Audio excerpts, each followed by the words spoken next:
Še bolj pa me veseli, da je to zanimanje za projekt oziroma skrb za izobraževanje vseh nas, da z mano deli tudi predsednica Republike Slovenije, gospa dr. Nataša Pirc Musar, ki je sopokroviteljica našega projekta, ki torej aktivno sodeluje z Banko Slovenije pri naših naporih za večje digitalno finančno opismenjevanje celotne populacije. Tako da mi dovolite, da povabim še spoštovano predsednico k besedi.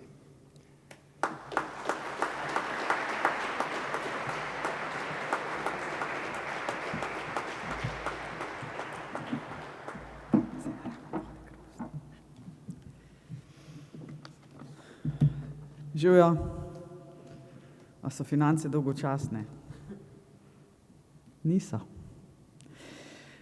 Spoštovani guverner Banke Slovenije, gospod Boštjan Vasle, spoštovane učiteljice in učitelji, mentorice in mentorji, drage bodoče mojstrice in mojstri digitalne prihodnosti. Zelo me veseli, da vas lahko ob guvernerju Banke Slovenije nagovorim ob pričetku tega projekta, na katerega se je do sedaj prijavilo 200 učencev in dijakov iz 21 osnovnih in srednjih šol. To kaže, da je zanimanje med mladimi tudi za tovrstne vsebine visoko. Prav tako sem seveda hvaležna vsem mentoricam in mentorjem, da so prepoznali pomen projekta, ki pomaga k boljši finančni pismenosti novih generacij mladih ter širi njihove praktične kompetence v svetu denarja, bančništva in financ. Znati pametno finančno načrtovati, imeti pod nadzorom porabo, poznati različne načine in oblike plačevanja, razumeti, kdaj in kako varčevati, poznati zakonitosti naložb in se zavedati vseh posledic zadolževanja, to so znanja, ki niso samo teoretična, ampak še kako uporabna v čisto vsakdanjem življenju. In še en konkreten primer, ki je že danes aktualen. Zaradi klimatske krize bomo v prihodnosti morali živeti z manj dobrin, a to vendarle pomeni, da bodo te morale biti bolj kakovostne.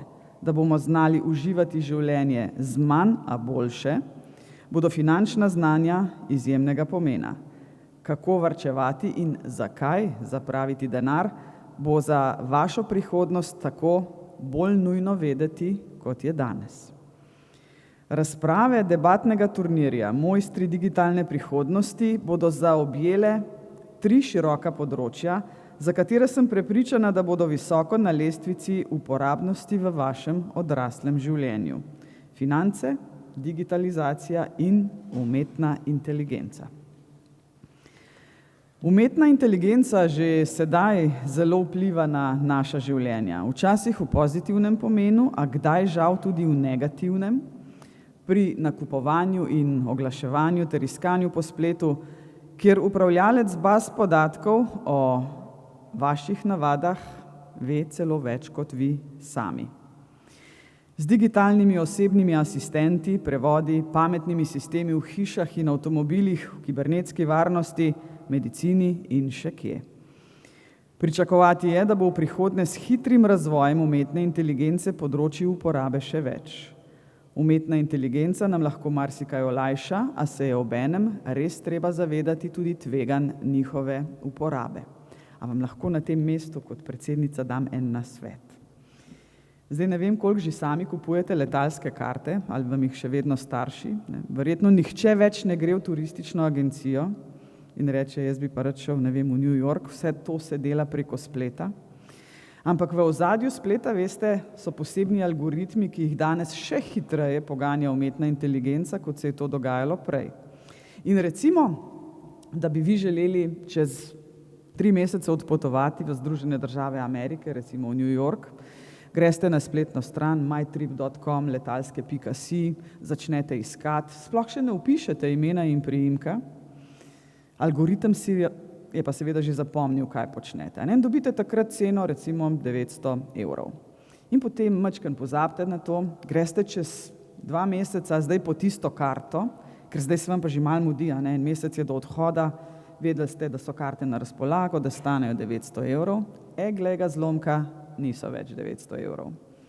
Cena je višja, zato ker algoritem v ozadju zelo dobro ve, da ste vi že malce nervozni s tem nakupom karte in da se bliža datum vašega odhoda. Ko boste kupovali karte na svetovnem spletu, naučite se brisati piškotke, pa v ozadju so zdaj še kakšne druge živalce, so bikoni, proksi, te tehnologije oglaševalske gredo seveda zelo hitro naprej.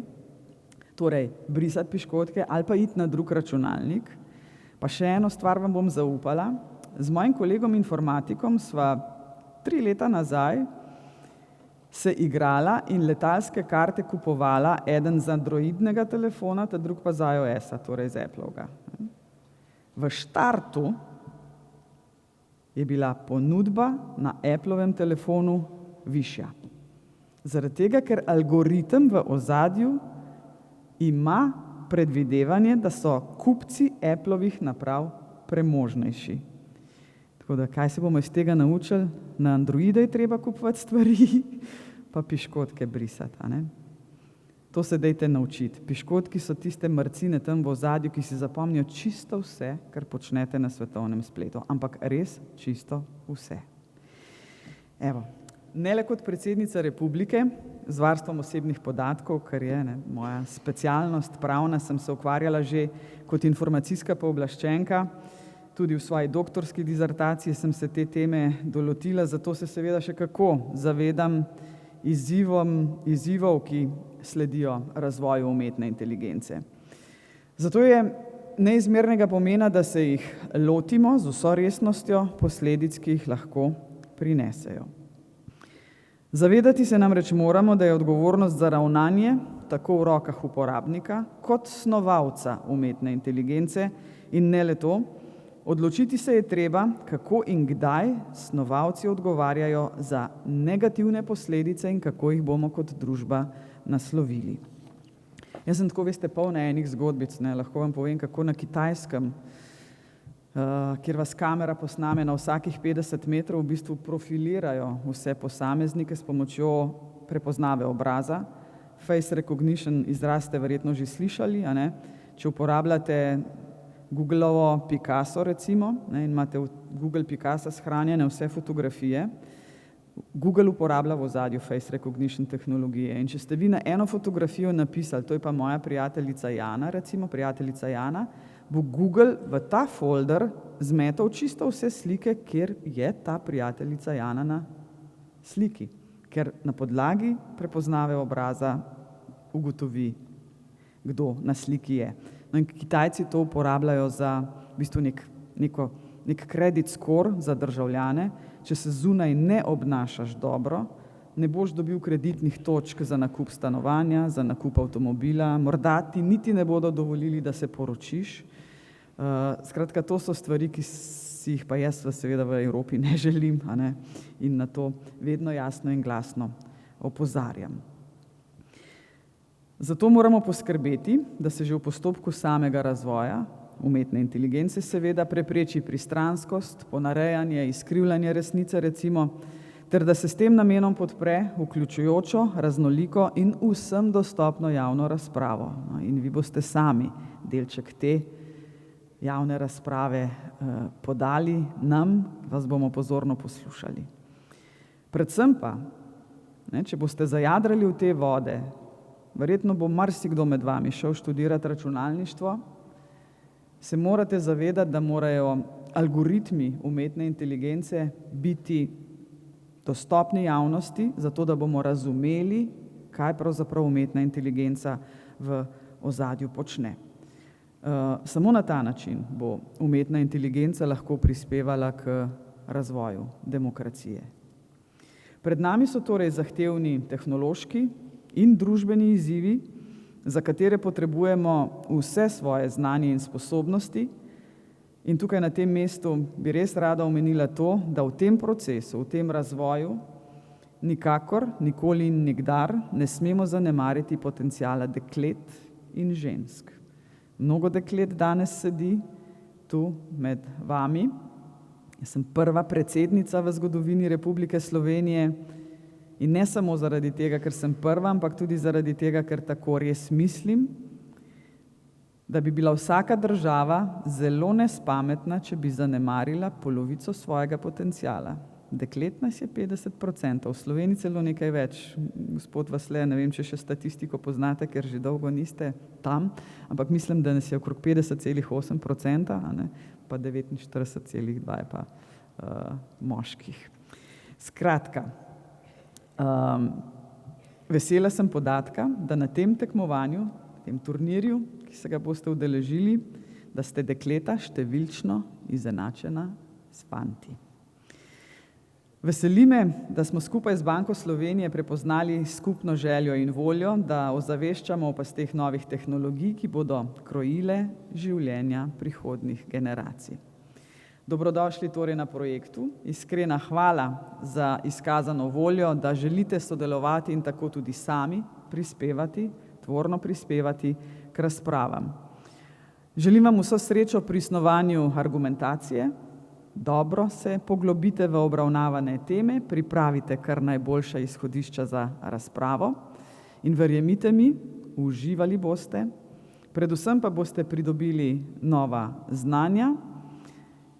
Tu pa želim, da ta nova znanja, ki jih boste pridobili tu, širite med svoje prijatelje in pa tudi starše. Starši smo že malo bolj analogni, nismo še čisto digitalni.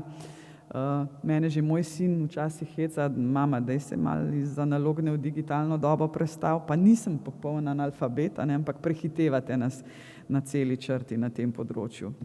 Predvsem pa za konec želim vam res veliko novih poznanstev, dragocenih izkušenj ter seveda prijetnih soočenj. Kaj ne rečem za konec? Se vidimo na zaključnem tekmovanju. Hvala lepa in srečno.